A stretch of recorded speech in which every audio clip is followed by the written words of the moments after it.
I'm LA mayoral candidate Paul-E-Tics. Welcome back to a very special edition of Paul-E-Tics.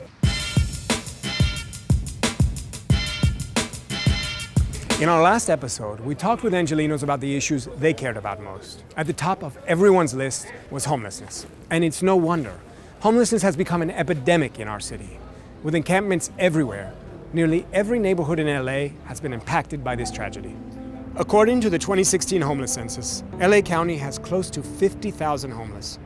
30,000 of those reside in the city of Los Angeles. 30% are chronically homeless, meaning they've been on the streets for more than a year. 31% have some form of mental illness.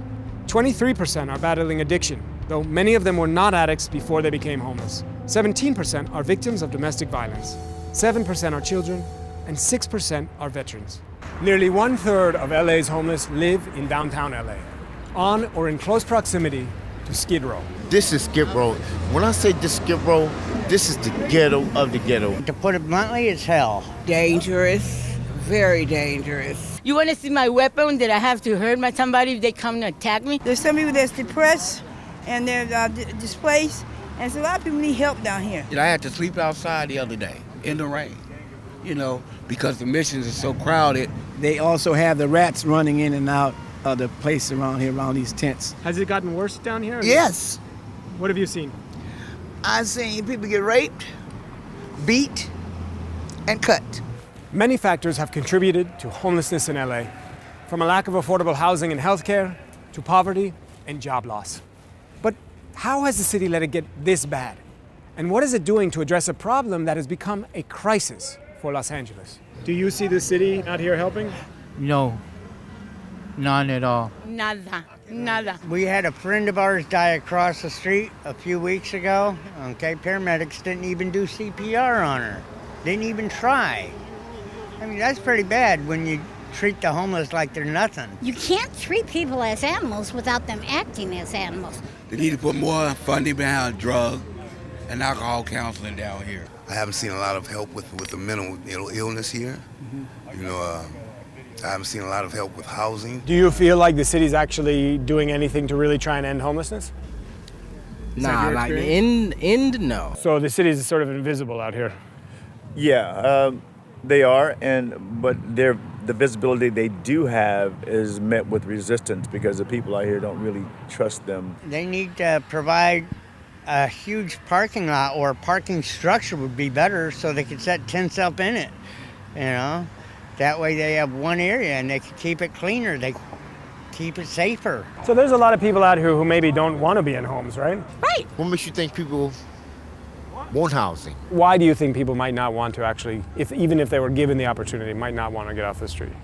Freedom, less stressors in their lives. I was very unhappy with my job. Are you happier now? In some ways, yes.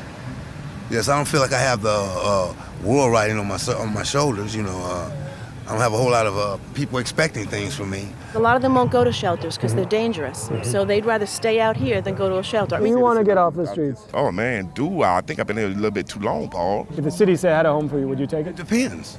It depends on if it was my own, yes. The city always talks about it, and they say, we're going to give some housing to the people that really need to get out of the street. But that's not true. They keep talking about they're going to do it and don't do it. These are all the promises that we're getting, and nothing's happening. Do something. Show me what you're saying you're going to do. They're going to open a house for 10,000 homeless.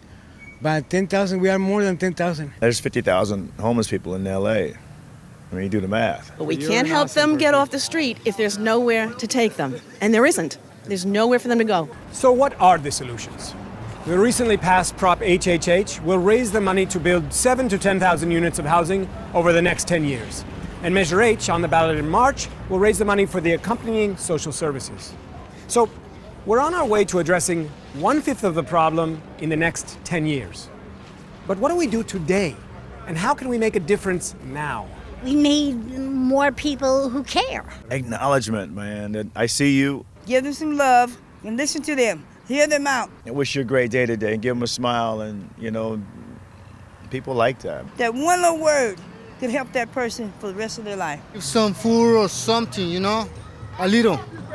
and you can help them like a lot.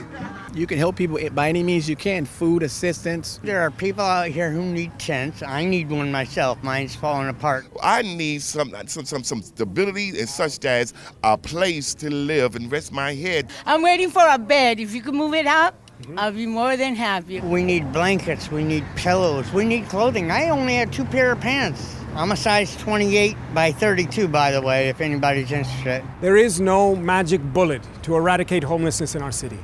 As you've seen, it is a complicated issue. Like each of us, every person's needs and experiences are unique. What shouldn't be complicated is our response. We must come together and find a solution now. We owe it to these people. We owe it to ourselves to be better than this and to find the love for our homeless.